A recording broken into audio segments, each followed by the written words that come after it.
Hello, thank you very much, and thank you very much for inviting me to come. I only heard about this a relatively short time ago, the Winterage School. In fact, probably about a month, 6 weeks ago, when Michael Devoren came over and spoke to us, and I thought, this sounds really fascinating. I thought, I need to see if we can get here. So thank you very much for the organisers for inviting me and helping me to come here. So, well, I'm going to talk about where Shetland is, what makes Shetland special, its biodiversity and trends, issues and pressures on biodiversity in Shetland, some past initiatives and the present agri-environment initiative. And I'll apologise in advance for two things. One, the presentation talks about miles, so I'll try and remember and tell you about kilometres where that's relevant. And secondly, I didn't even think about bringing a picture of Shetland sheep or Shetland cows, and I should have done really, because they're very special. However, forgive me for that. So, where is Shetland? Well, it's about 150 kilometres north of the Scottish mainland, and it's almost the same distance from Aberdeen in Scotland, Bergen in Norway, and Tórshavn in Faroe. It's only about 400 miles south of the Arctic Circle, and technically it's a subarctic archipelago. There's about 100 islands, and it's 2 flights and 2 sea crossings to Lisdoonvarna. But it was an entirely painless and enjoyable journey, so that's good. Key facts about Shetland. I didn't do anything, honest. Thanks. It's land area of about 560 square miles, which is roughly about 1,500 square kilometres. And it's got about 1,700 miles or 2,700 kilometres of coastline, which is 10% of the UK total, which is a lot of coast, as you can imagine.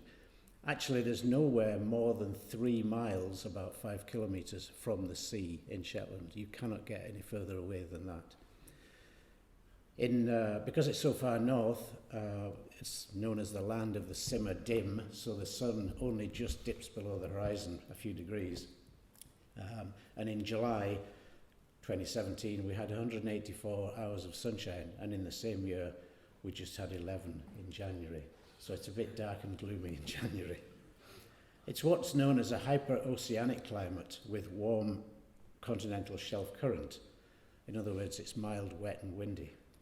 The average temperatures don't vary a huge amount, so in winter it's about 3.1 degrees Celsius, and in summer about 11.8 degrees Celsius. That's the average temperature. We do get warmer days than that, and obviously we do get colder days than that in the winter, but the highest ever recorded is only 24.9 degrees. And that was about 20 years ago, so it doesn't happen very often. Population, roughly about 23,000 people. That's about 0.4% of the Scottish population. There's low unemployment and a high standard of living generally, but there are significant inequalities, and fuel poverty is a major issue. In Shetland, you really need to have the heating on 10 months of the year. Fishing and aquaculture is Shetland's biggest industry, and it's worth about £300 million per year. Agriculture employs substantially more people, but most of those are part-time, like a lot of people have been talking about. Most of those people are part-time crofters. There's a small number of full-time farmers. There's been a significant drop in sheep numbers in recent years, from about nearly 400,000 in 2001 to about 280,000 now, and that's driven largely by the by the agricultural subsidy regime. Apparently there's about 4,500 cattle in Shetland, which surprised me. The majority of those are milk. There are some beef cattle, and there's about 136 pigs, which seems an odd number as well, and just a few arable crops. Shetland is not really an arable crop destination.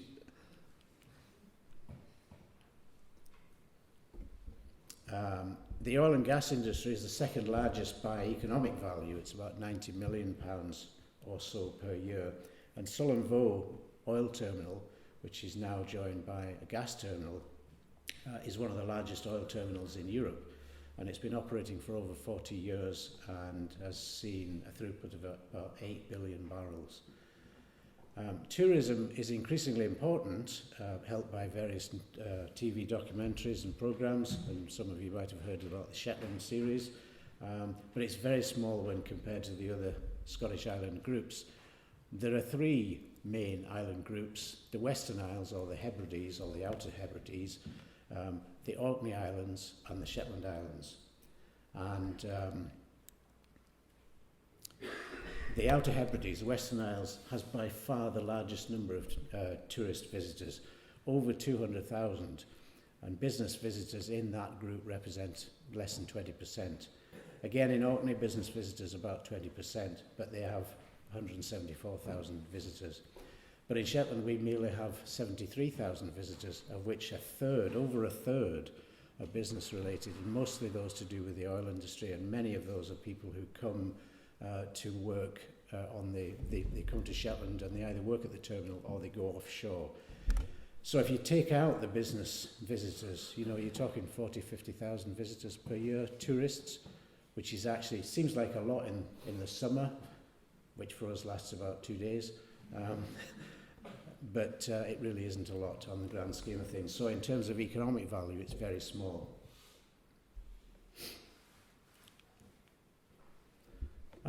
What's special about Shetland? Well, its landscape and geomorphology, spectacular landscape in terms of its aesthetics and variety.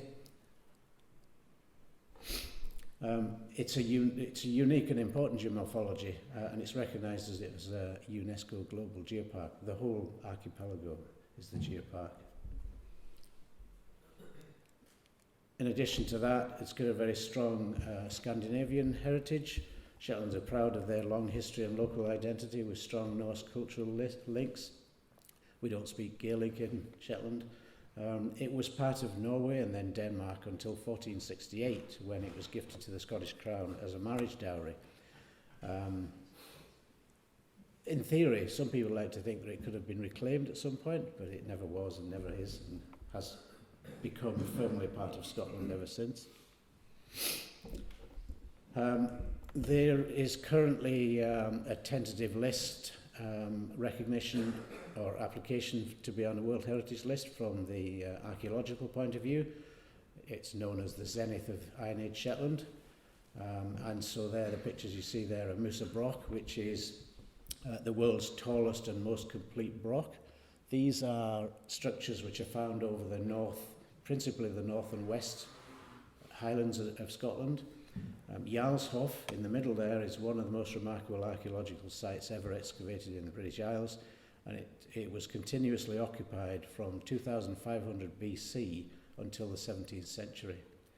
And then Old Scatness Broch is another important archaeological site which consisted of medieval, Viking, Pictish and Bronze Age remains, and that's a stone carving of a bear type animal on that. That's actually a replica. The original one is in a museum.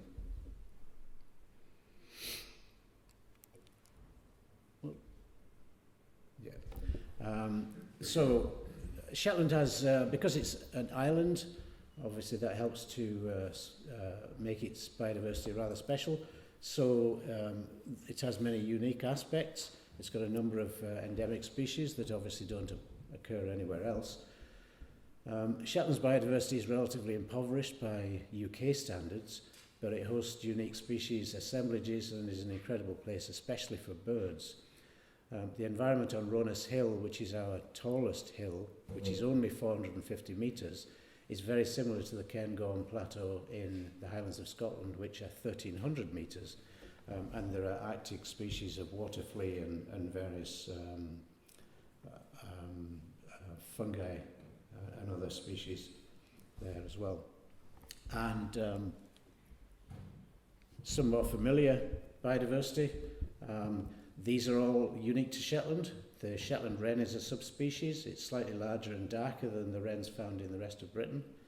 The Shetland mouse-ear chickweed, Edmondson's chickweed, the flower, that's a species that's unique to Shetland, and in fact is only found on 1 or 2 sites.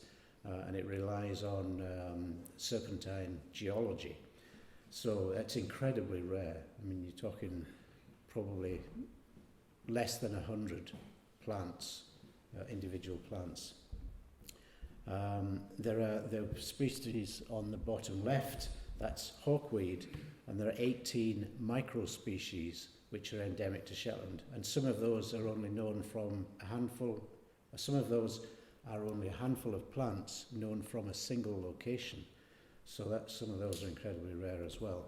And the Shetland starling is slightly different subspecies of the common starling. Some other, what appear to be relatively common species, the otter. Well, we have the highest density of otters in Europe, although technically it's actually an introduced non-native because it was brought to Shetland probably in Viking times. So that's possibly why it's done so well, because it doesn't have any competitors. As I say, it's slightly larger as well. Shetland otters are morphologically and genetically distinct from their mainland counterparts. It's the best place in Britain to see orcas, killer whales. Particularly over the past few years, it seems to have been seeing more, but I do wonder if that's probably because of social media. It was probably there just as much before, but you hear about it more now because of social media. So we have various pods. There's two main pods that tend to circle the island and come and go, and they go as far as St Kilda in the west and Iceland in the north, and they go to Norway in the winter as well. We have some of the most accessible and largest seabird colonies in Britain. That's me with some puffins on a place called Noss. And it's an increasingly important refuge for wading birds as well. That's black-tailed godwit. Bar-tailed godwit, sorry. So as a result, you might expect Shetland has a lot of designations. It's obviously not all about species. These species depend on the habitats and the climate. So we have 2 national nature reserves, 12 special areas of conservation, 12 special protection areas, 3 possible special protection areas, 78 triple SIs, which are for biological and geological purposes. And that's not all. We also have 2 nature conservation marine protected areas, 1 demonstration research MPA, 1 Ramsar site, 47 statutory haul-out sites for grey and common seals, 49 local nature conservation sites, and 4 marine consultation areas. And just to drive the point home, that's a map which shows most of the designations. It doesn't include the local nature conservation sites because I couldn't get them all on. But imagine if you lived, is this a pointer? Imagine if you live here, this island there is called Fetler. So it's just covered with various designations. And on top of that, it's probably the best place in the British Isles to see the Northern Lights because we're so far north. That's my house a couple of years ago.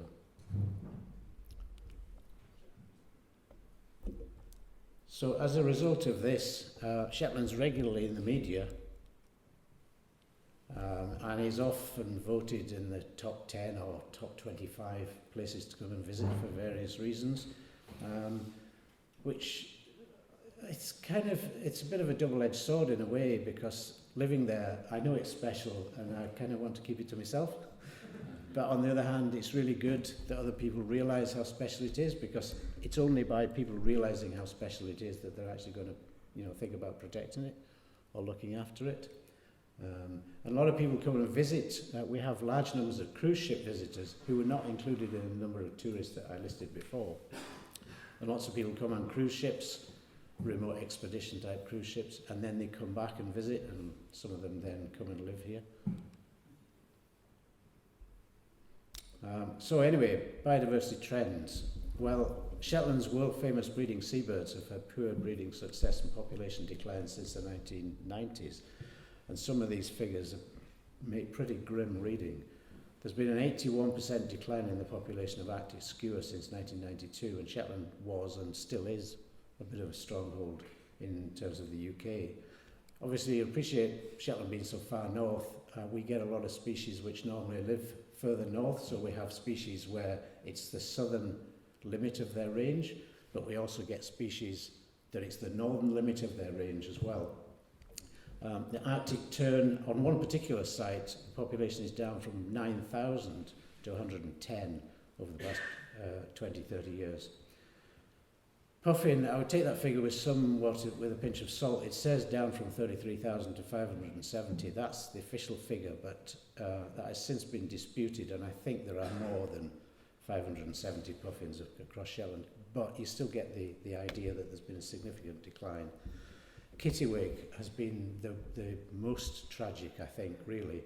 The population across Shetland has dropped from 55,000 in the late 80s to 5,000 now.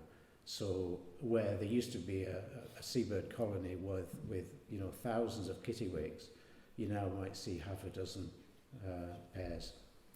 So the RSPB, the Royal Society for the Protection of Birds, described this decline as apocalyptic.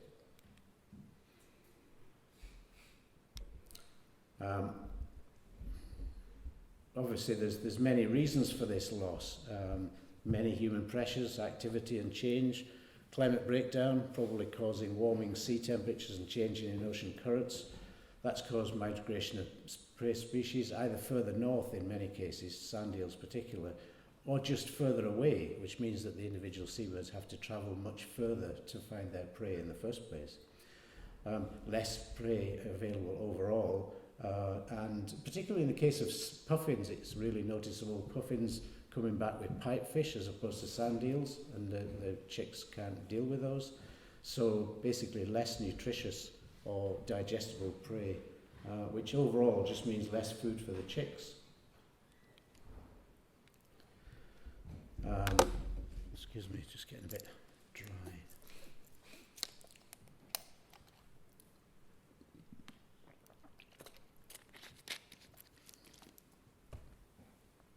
So seals and cetaceans and otters, they seem mostly stable or a slight decrease in populations.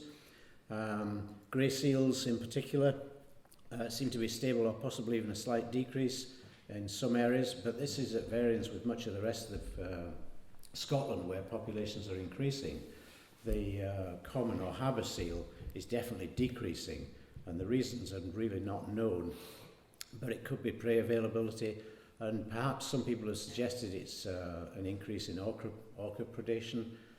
My own personal feeling is it's probably to do with human impact in one way or another, because the orcas, I don't think there are many more orcas than there have ever been, and I think they still take as many as they ever did. Orcas take a surprisingly large number of seals. If killer whales are seen on a day, they tend to get chased around about the place by people because you can see them from the coast, so you can drive around. And virtually every time they're seen, they are seen taking common seals, so which is quite spectacular, as you can imagine. That's a contrast to most of Scotland or the UK, where populations are generally stable or increasing. Otter population, the UK population has increased continuously over the past 25 years, but Shetland's population is at best stable. However, it is a good sized population, a healthy population, but no room for complacency, I think.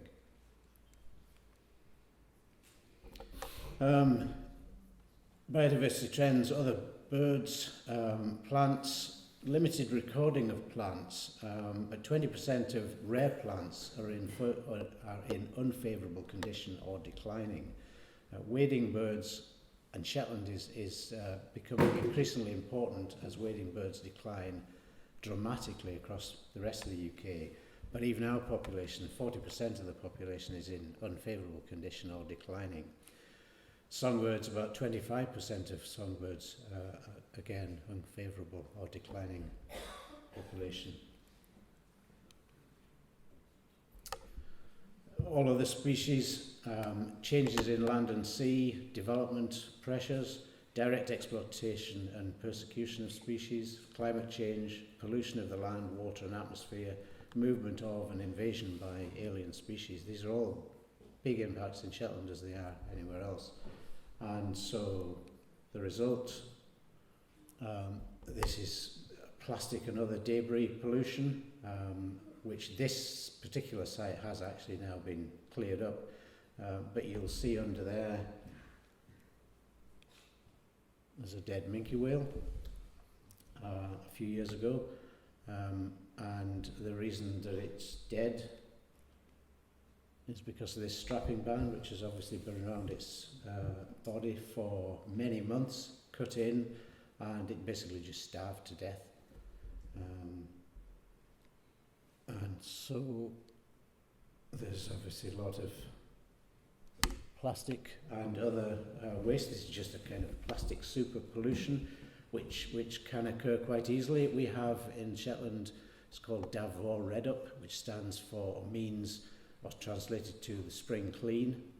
And basically about 3,000 or 4,000 people, about 20% of the population, go out and clean beaches in the spring every single year and come away with hundreds of tons of rubbish off the beaches. Most of it washed ashore from elsewhere, some from a very far, long way away, and some really not from so far away. So the issues and causes: biodiversity, again, habitats including peatland. Peatland covers a huge proportion of Shetland, and much has been damaged by drainage and overgrazing over generations. Large areas are under pressure from very large wind farms. The largest is 155 metre turbines, which will be 457 megawatts generating capacity. So of course there's hundreds of miles associated with that, transmission cables, transformer station, and so there's a number of other wind farms at an advanced stage. None of these have actually taken place yet because we don't have any kind of electricity connection to the mainland. So there's been a lot of discussion about building a subsea interconnector, which is obviously a very expensive thing to do. That still hasn't built yet, so until that's there, you can't build the wind farm, and they won't build the subsea connector until they build the wind farm. So it's a bit of a chicken and egg. I think it will happen. So this is the sort of peatland erosion we get on the top of a hill, caused essentially by overgrazing over a period of time. And there is a smaller wind farm has been built, and this is the kind of damage that can be left by that, which does need a bit of treatment just to help it recover. Just to give you an idea, the purple area is peat, what they call in the UK Class 1 and Class 2 peatland, which is basically important, so it should be protected. And the green area are grassland.